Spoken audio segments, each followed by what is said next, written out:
I wanted to talk about the Kimani victim in the Midwest. She was found in a building with her hands cut off. So I watched the interview with the grandmother and the aunt speaking on the mom's side. How the mom reacted to her daughter's death is very concerning. It reminds me of Yummy Sandifer, the young youth that was killed back in 95. Like, he came from a broken home, raised by the grandmother. Mom and dad wasn't in his life, and then he ended up falling through the cracks and he was murdered after killing an innocent bystander when he was shooting. I'm trying to understand. You had 13 years to get your life in order. And within that 13 years, Kimani was passed off to godmother and then grandmother. And then the mom ended up having another child. You have no shame.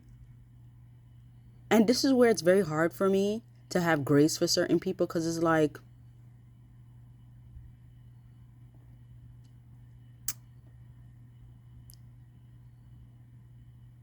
it's very easy to say close your legs, refrain from having sex, but that's very hard to do for some. But once you know that you can't parent that first child, it'd be in your best interest not to have any more.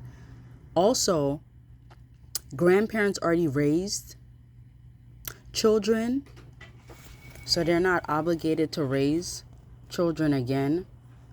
And I'm just not understanding why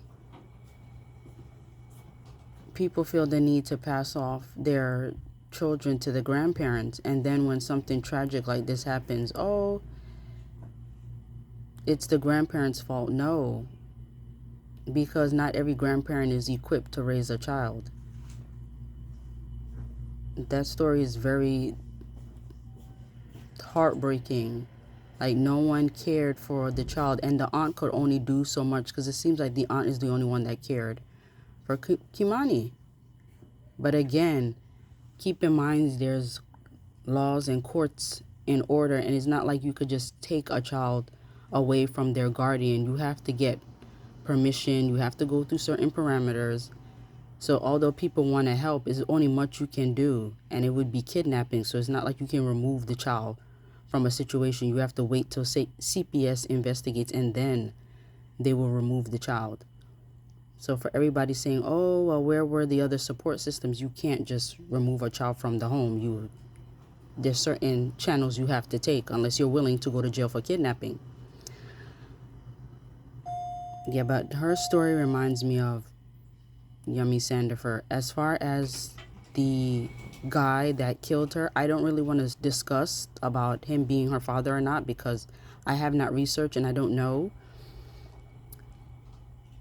He will pay for his sins, because again, we as women have to be mindful of who we lay down with. But she's already gone.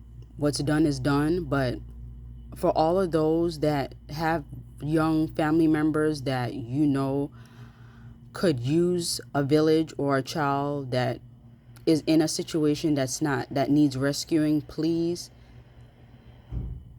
see how you could go about rescuing that child, because CPS is another organization that they don't help either. So it's like you have to go through other channels besides CPS, because they'll take they quick time. And remember, CPS now, they'll call. Sometimes they used to show up at your house, but they'll leave notes on the door, and then the neglectful guardian, it gives them time to prepare, make the house look all nice. Trust me, my mom had a CPS case, I had a CP case. I didn't really care because I already knew what good parent I was.